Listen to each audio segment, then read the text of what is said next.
Time for the only radio show of its kind. Auctioneers of antiques, collectors of cool, veterans of vintage. It's the Donley Auctions Hour on AM 560, The Answer. For the next hour, enjoy great information about buying and selling antiques and collectibles, and some interesting stories. Now, the Donley Auctions Hour. Well, good afternoon. Welcome back to Donley's Auctions Hours. I'm Mike Donley here with my brother Randy Donley, who owns and operates Donley Auctions out in Union, Illinois, located 45 minutes northwest of O'Hare Airport. And we're here today to talk about our upcoming auctions and things that we think we might be able to make you money on. Right. You know, always our goals here is how we can help you sell what you have. That is our agenda. But boy, Mike, what a crazy week. Again, I keep telling you folks, week after week, it's just insanity of driving all over the city and states, multiple states, not only looking at all your goodies, but then turning around and picking so much of this stuff up. Boy, that's all we've been doing all week. Yeah, I love what came in that gas pump island with the scooters. That was so cool. I mean, you just asked for gas pump stuff last week, and then it walks in the door. The guy drives it up. Oh, yeah. He came down from like Green Bay or something. No, Green Bay, did he come down from? Something like that. But what a nice little grouping. A couple restored scooters, thank you very much. They're Eagles, right? Mm-hmm. Yeah, sold through Montgomery Wards back in the 50s. Yeah, totally restored gas pump and everything. So we're putting together our August auction right now, and we still have time.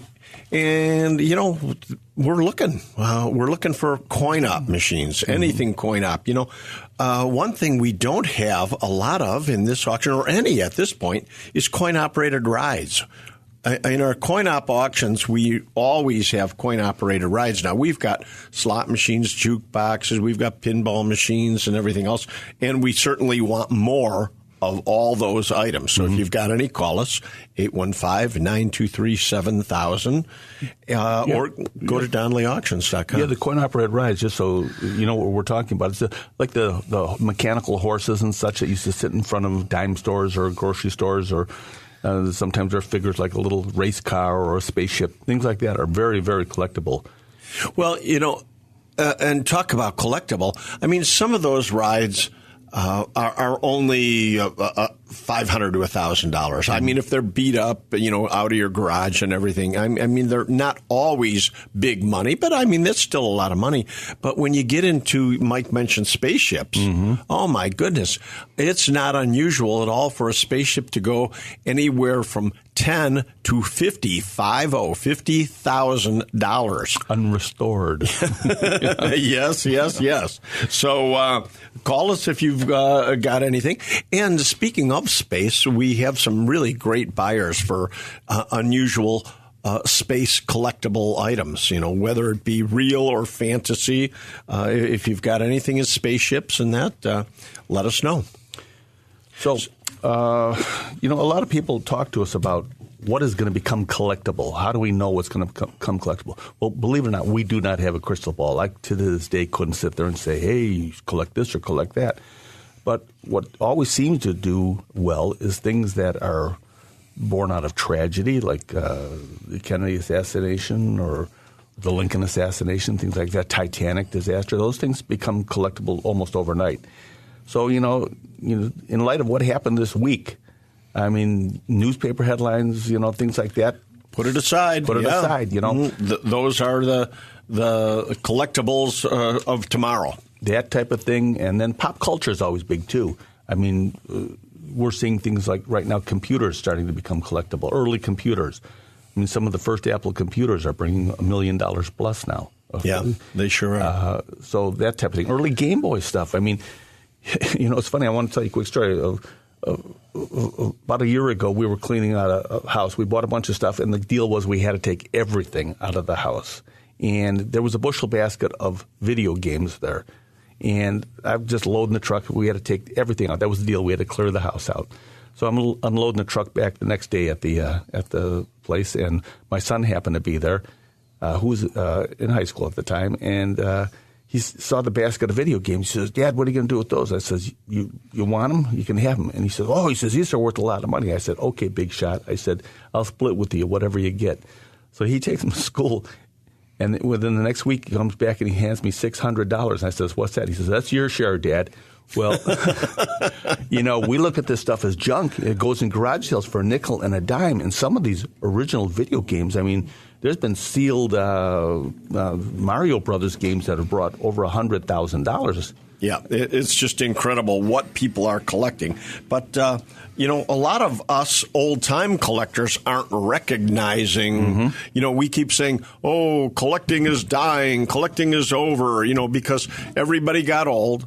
The younger people, 20, 30 years old, they're not collecting what Grandpa collected or Dad or us.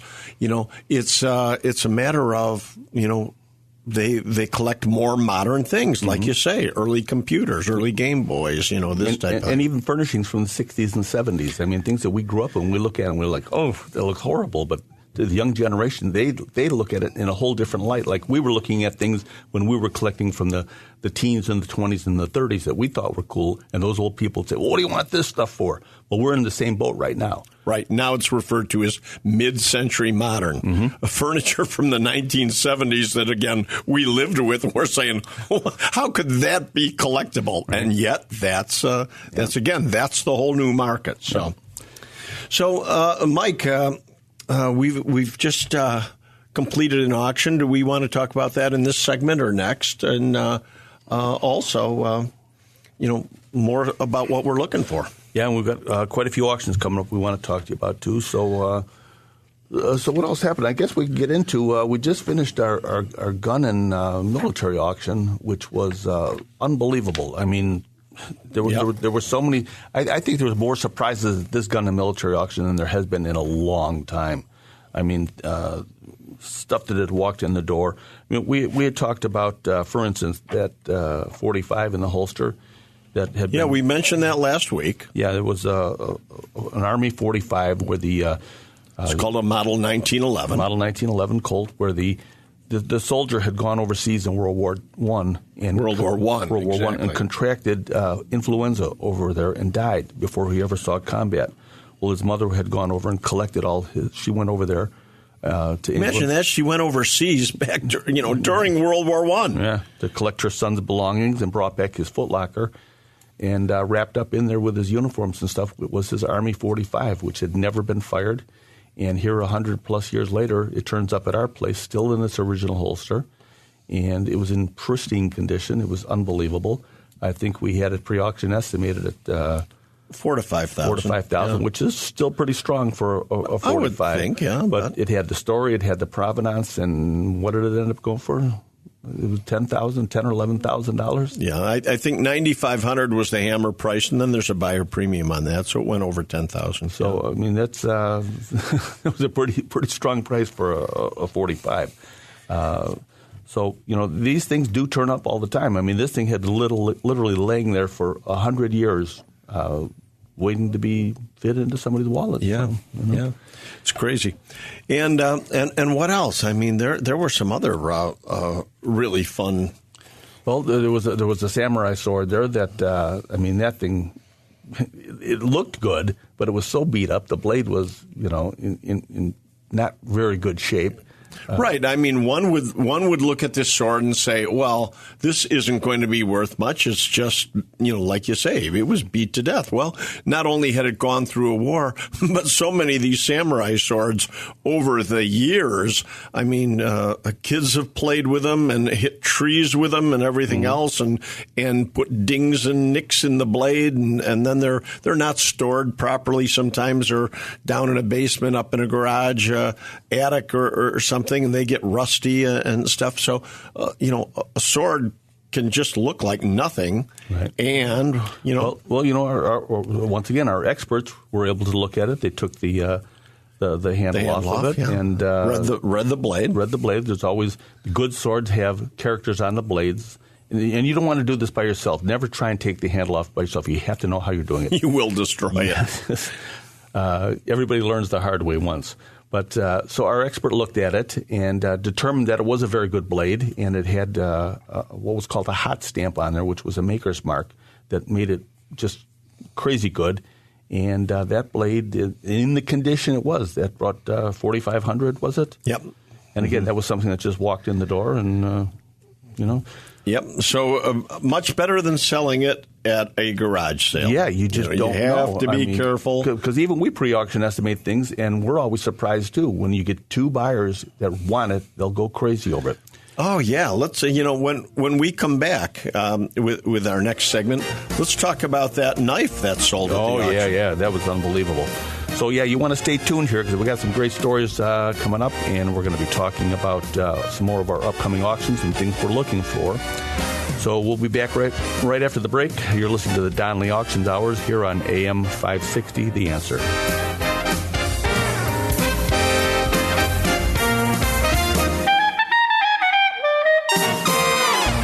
They've been called auctioneers of antiques, collectors of cool, even veterans of vintage. And they can introduce themselves. Thanks for listening. This is the Donley Auctions Hour on AM 560, The Answer. Welcome back again. You're here with Mike and Randy Donley from Donley Auctions. We are talking about our last military auction, which just finished last weekend, and some of the prices, some of the surprises it bought.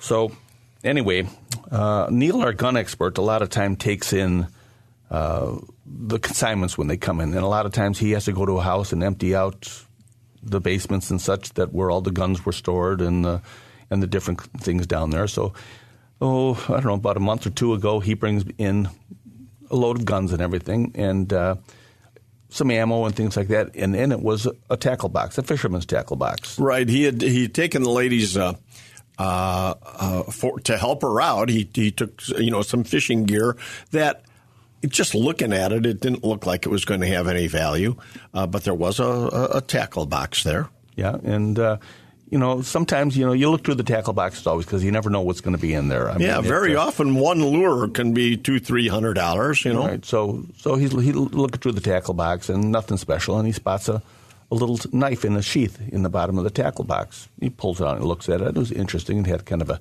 neat handmade sheath on it and such, and he pulls the blade out, and it was probably about a 4 or 6 inch fixed blade knife, and nothing special. The thing been sharpened, and right, nothing special to look at. Put it that way, yeah, because it certainly turned out to be special. Yeah, and so he's looking at this thing, and he notices there's a name on it, and he looks it up, and the name is Skagel.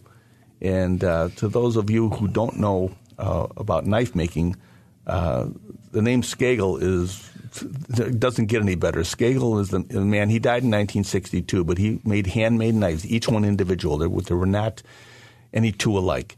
And he's the one who taught all the guys that came after him, like Randall, for example. Yeah. I mean, Randall knives are big money. Everybody knows a Randall. So he looks it up and comes out to Randy and I, and he says, I think we got a really good knife here. And we're looking at it and we say, yeah, okay. and he said, no. He says, this is a good knife. Honestly, if I saw this knife at the garage sale, at Kane County Flea Market, I'm sure I'd pass on it on the table. For $5. If somebody came in and says, $5 for this knife, you'd say no. But again, that's why we have experts to look at these things, because you just never know. So actually, before the auction, Randy and I are looking at it, and we're saying, what do you think it's going to go for? Well, I don't know, And Neil had a pre-auction estimated at like $4,000 or $5,000. And we're saying, where did you come up with this? And he said, well, of course, I researched it. He said, it should bring at least that. Yeah. And we're looking at each other saying, well, thank God we've got experts hired at Donley Auctions. That's what our consignors are paying for. So the knife comes up for auction, and I think the bidding opened at like $1,000, and it was boom, boom, boom, boom, boom, one right after another. Two guys went at it, and ended up going for how much? $10,000? $10,000 was the hammer price on this knife that came in a tackle box. So I'm sure we're going to have a very excited lady when she finds out what her husband's fishing knife went for. But these are the stories we keep telling you about. You have these items laying around your house, and so many times they get thrown in the garbage. I mean, when people go in and clean out houses, they call in 1-800-GOT-JUNK, not to give them a plug, but you can. But I can. And people just throw away. It'd be like, again, we always say this, it'd be like taking lottery tickets you haven't checked out and just throwing them in the garbage. You would never do that. And just time and time and time again, we see this. You know, we have guys that come in that are, what they do is they clean out houses for people. They advertise, we'll clean out your house, or people are moving, they come and clean it out. And they're bringing us stuff constantly that people Right, they bring it to us for sale. Yeah, because they recognize it, but people are saying, nope, I want all this thrown away, you know. And the amazing thing is they charge people to haul it away too. So they're making money on both ends. So, you know, don't think that just because you don't think it's worth something, that it isn't, because you don't know unless you have it checked out. And, you know, Randy and I, throughout the day, we get, I can't even tell you how many people call in or email us and things like that. So our girls in the office are constantly bringing us pictures and such like that, and we can make a determination usually pretty quick. So please keep sending them. Yeah. You know? I mean, take a picture with your phone or anything and send it in. It doesn't have to be a professional shot.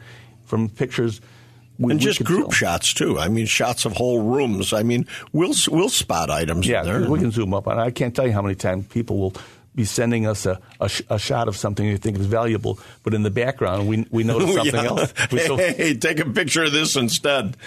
Yeah, that happens all the time. Yes, it does. So please do yourself a favor and check this stuff out. I mean, and our website is DonleyAuctions.com. And that's DONLEY. That's easiest way to spell it. Donley Auctions with an S.com. Yeah. Or call. Or if you're in the area, bring it up. I mean, we're only 45 minutes northwest of O'Hare Airport in Union, Illinois, just off I-90, and we're there literally 6 days a week. So right now, the showroom isn't open to show collections or antiques or anything, but we're open for consulting. Correct. Yeah. So don't. Hopefully, you don't show up, expecting to have a tour or anything. We reserve that for the day before an auction. You can come in and spend the whole day. Viewing the next auction, and you can always see what's going on. But the next auction at our hall is in August. Correct. No, July 25th. Actually, we have a knife auction of all things coming up. I thought that was online only. That's an online only auction, yes. Right. But it's collectible knives and pocket knives, hunting knives, all kinds of knives. Right. And that's online. Again, that's online right now. You can go up and view them, and you can see a lot of them are getting bids. So take a look at some of these knives. It only takes you a few minutes to go up at DonleyAuctions.com and click on the knife auction on the bidding platform there, and it'll show you all the different knives, and you'll see what some of these bids that they have on them already. And you'll recognize knives you might have laying in your tackle boxes and drawers and such. So now I want to clear something up too that just happened to me 2 days ago. Gentlemen, we've just had our gun and military auction. So a gentleman comes in because he sold some guns with us, and so he comes in to collect and this type of thing. And I'm talking to him in the office, and I said, so what else do you have? And he says, really nothing that you would want. He said, I know you don't take furniture. He said, I listen to your radio show, and he said, you're constantly saying you don't want furniture. And I said, whoa, slow down. I said, I don't want most furniture. I said, but I'm always looking for carved up furniture, or, there's just so many styles of furniture that I would want. And I mentioned to him, I said, I love arts and crafts furniture. And his face just went blank, and he said, arts and crafts. He said, well, that's what I have. And so I actually made an appointment to go to his home that evening, just a couple days ago, and he had a wonderful, wonderful collection of arts and crafts furniture that we will be bringing in for a future auction. We're going to pick it up this week. And it's, again, I bring that up now because, we have to be careful how we say things, on the radio, because when we say, most furniture we would not take, that doesn't mean we don't auction furniture, because there just is so much. So you have to continue to assume what you have we might want so that you can send us pictures. And, we may say no, but hopefully it's a home run for you. Yeah, in arts and crafts, going back to that, there was a style of furniture from the early 1900s made, generally the pieces were made out of oak, and they have a very distinctive straight line styling, very plain and simple, with a lot of times hand-hammered drawer pulls and things and door pulls. Generally oak, a darker oak. There'll be names on it like Limbert and Stickley and Ellis, yeah. And it was a whole movement in the early 1900s. There was a lot of pottery that went along with it, and lighting fixtures and such like that too. So if you just Google arts and crafts style and then hit images, you're going to see a lot of what we're talking about. When we come back, let's talk a little bit about Tico pottery made right in Crystal Lake, Illinois. Good idea, yeah. From the arts and crafts movement. Okay, we'll be back after the break. Once again, you're listening to the Donley Auctions Hour right here on AM 560.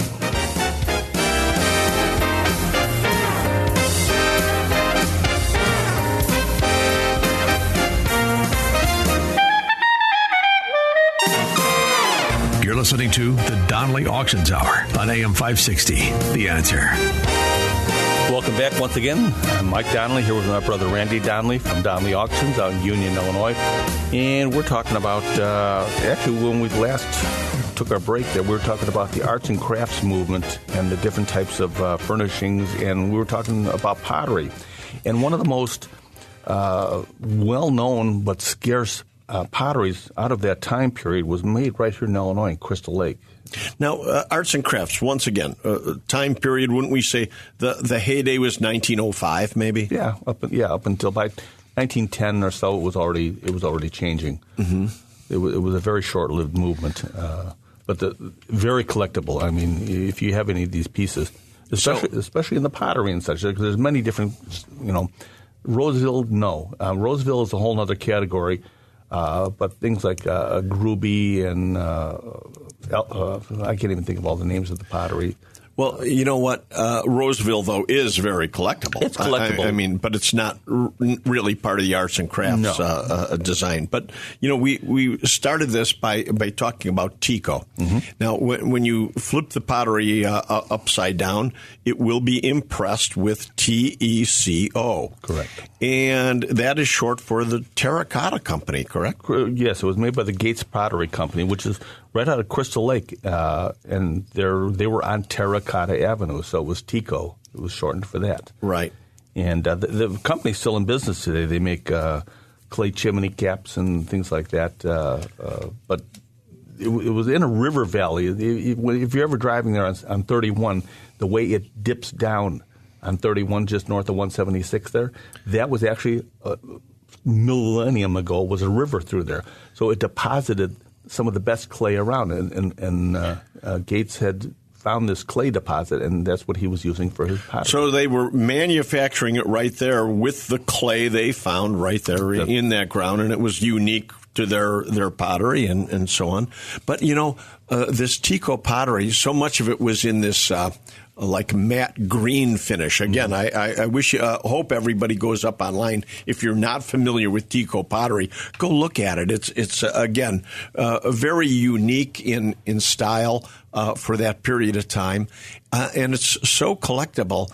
But we, Mike and I, have been in the business for the last 50 years in Union, Illinois, and the Union being so close to Crystal Lake, we would get into Crystal Lake homes all the time, and especially 50 years ago. Mm-hmm. It was so easy then to find Tico pottery, and we would find a lot of it, not understanding just how rare it was, because it was rare across the country, just not rare in Crystal Lake, Illinois, because so many of these employees of the Tico Tico company, they were actually allowed to. We've interviewed over the years so many actual employees. They would be able to actually take things home, which was referred to end-of-the-day pottery. Mm-hmm. It didn't necessarily meet the quality or standards that the Tico company wanted to sell. So these imperfect pieces, people could take them home. So a lot of this ended up in Crystal Lake, just in people's homes, in daily use and everything. And then as Tico became collectible and valuable, we were able to just find loads of it years ago, back in the day. But that, once again, in the last 50 years, that's all collected up also. Yeah, and the prices, like anything else in a lot of fields, has dropped dramatically. But still, you can have a little vase that's worth $500 to $1,000 easily that you wouldn't put a nickel on. We once had a Tico item which was referred to as the Roman salad bowl. It was a very, very interesting piece. A fairly big green matte finished bowl, and that sold for $5,000. Yeah, I think they had a chip on it too, didn't it? Possibly, but good pieces, bring good money.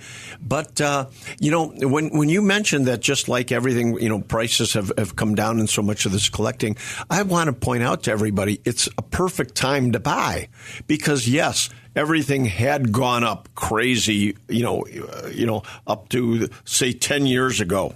Was really when prices started to come down already. The big price increase 20 years ago and up till 10 years ago made stuff so unaffordable in the antiques hobby and collecting.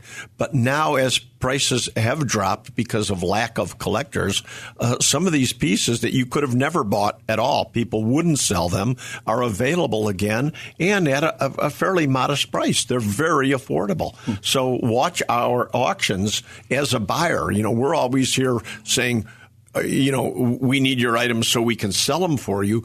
But if you're a buyer, it's a very good time to buy right now. Yeah, because there's collections coming out that were never available at any price. It was not a matter of the money for the people, but now these people have passed on or are retiring, so these collections are coming out on the market. So you'll see things coming out that were collected up, 40, 50 years ago that have never been seen again. Now they're back on the market for a very short time. So, Mike, in the next segment, I wanted to talk about neon signs. Okay. There's some neon signs that have turned up local that I would like to talk about and what people still might have, again, in warehouses or garages, and we can sell them. Okay, we'll be back right after the break. And once again, you're listening to the Donley Auctions Hour right here on AM 560, The Answer.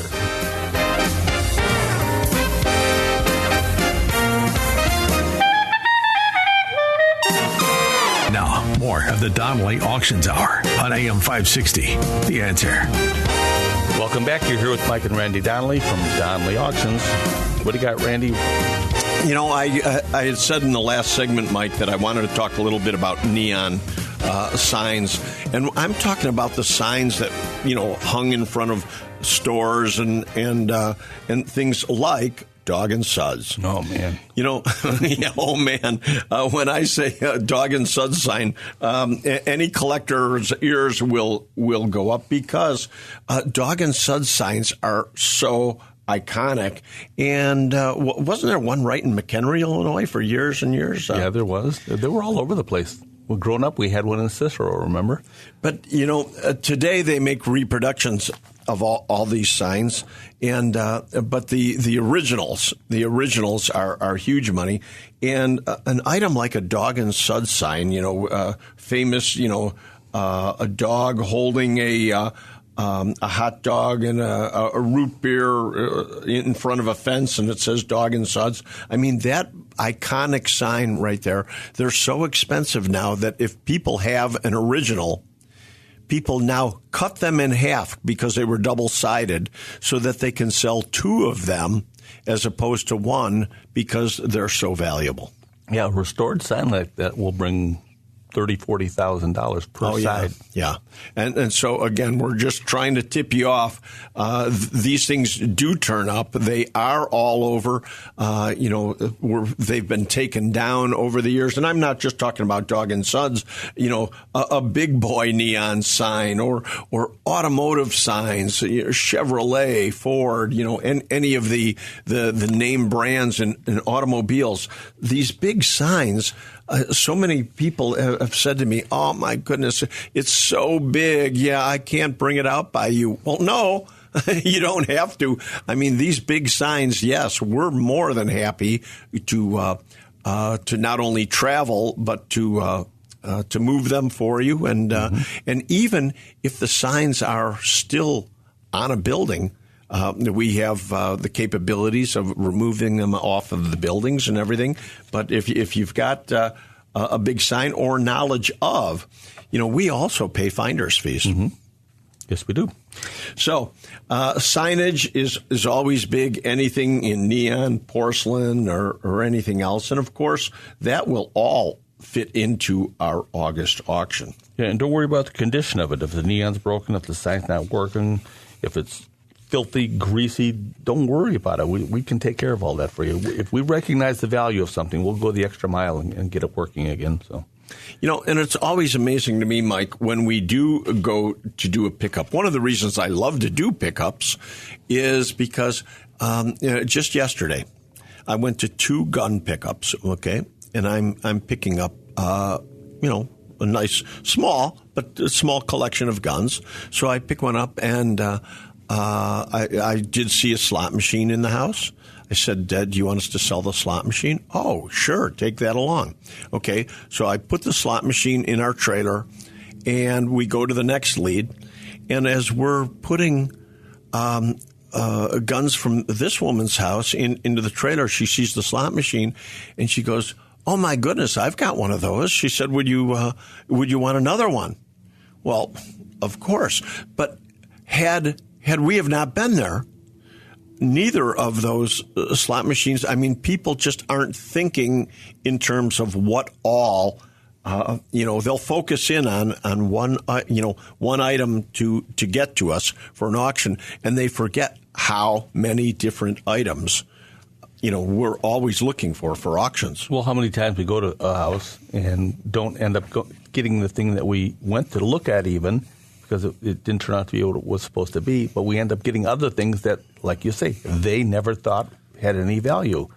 Well, I remember we were moving a jukebox out of a house, and we had lugged it up the stairs. Oh, it was so heavy. We get it up to the top of the stairs, and I'm looking at our way out, and he said, you know what? He said, rather than going out the front door, he said, maybe the garage would be easier. Okay. So as he opens the door and we go out into the garage, there's a big, beautiful porcelain sign hanging on the wall. What was it? Ace High? Mm-hmm. Gasoline? Mm-hmm. Just a wonderful porcelain sign that, once again, he never thought of even mentioning to us.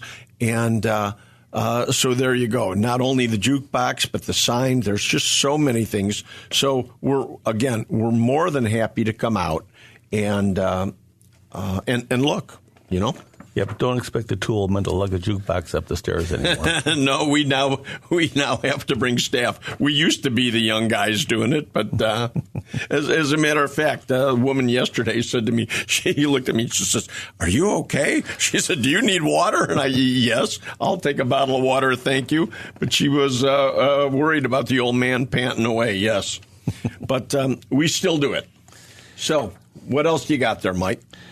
Okay, coins and currency are coming up. That's Thursday, August 8th. Oh, that's another auction, yeah. It's an online auction only, and we got a lot of great items in there from different consignors. Once again, if you have coins or currency, if you got a jar of coins or old coins, they're worth checking out. I mean, you never know when you're going to find that. And we have a coin expert. We do. Ryan handles all of our coins and sporting memorabilia. So again, sports, we're going to be launching a big sports auction too. So if you have anything sports related, signed baseballs, somebody just brought in a piece of the flagpole from the old Comiskey Park, from the foul ball pole. Oh yeah, how neat is that? So, man cave item. Here we go. So when we come back, we'll for our final segment, we're going to be talking about items we're looking for our August auction. And so stay tuned here. And once again, you're listening to the Donley Auctions Hour right here on AM 560.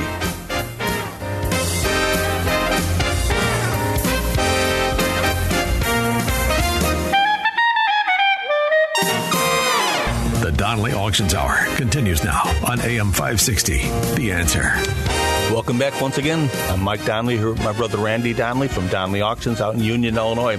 And Randy, we got our big summer classic coming up August 17th and 18th, and we're still right on the edge of it. We're still taking consignments, but you're running out of time real quick here if you want to get in. We sure are. I mean, this auction is a fabulous auction already. We've got all kinds of vintage cars, a lot of barn finds, and cars in all different conditions. So if you have, we're just going to mention all the things we're looking for this particular auction. So if you have cars and motorcycles in any condition, we're interested.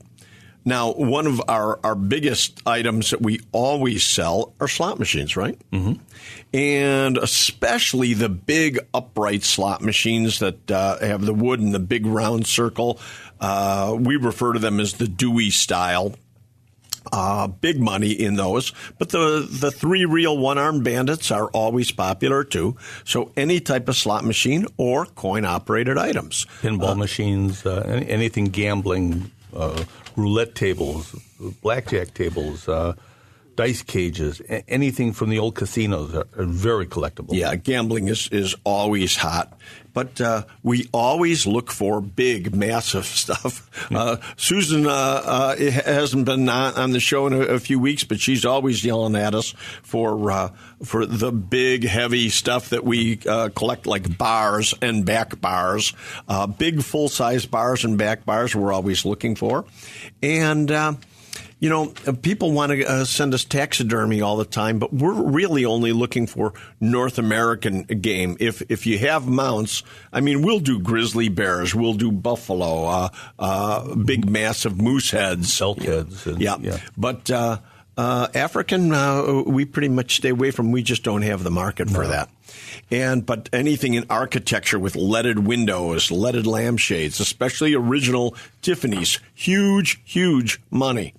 And, you know, even things like popcorn machines or brass-bladed fans. Now, whether it's one item or an entire collection, you know, I'm looking at a catalog right here, and I'm looking at a telephone that we sold in one of our auctions, an antique telephone. We sold it for $15,000. I mean, there's just so many items that bring good money. Old Coca-Cola machines. Yeah, we hold a world record for selling a Coca-Cola machine. Yes, we do. Mm-hmm. I mean, what did that go for? Like over $38,000? No, I think it was $45,000. $45,000. Yeah. Incredible. One of only 6 known from the 1933 World's Fair. World's Fair, yeah. We're still looking for carousel horses. Anything wood carved, be it a carousel horse or a statue of any kind. I mean, and you have to send us pictures as soon as you can, you know, whether you call us at 815-923-7000 or you go to DonleyAuctions.com. That's DONLEY, auctions with an S.com. We can fix you right up. Cigar store Indians. Anybody got a cigar store Indian? The wooden cigar store Indians. We know they're out there. They keep turning up, you know, in old cigar shop basements or what have you. Jukeboxes, music boxes, coin-operated pianos or violins, wagons, you name it, steam engines. Just so many things that we're looking for. Well, once again, we're running out of time here for this week. Oh, my goodness. It never is long enough, is it? No. So, well, thanks for listening, folks. And until next week, I'm Mike. And I'm Randy Donley. And we'll see you at the auction.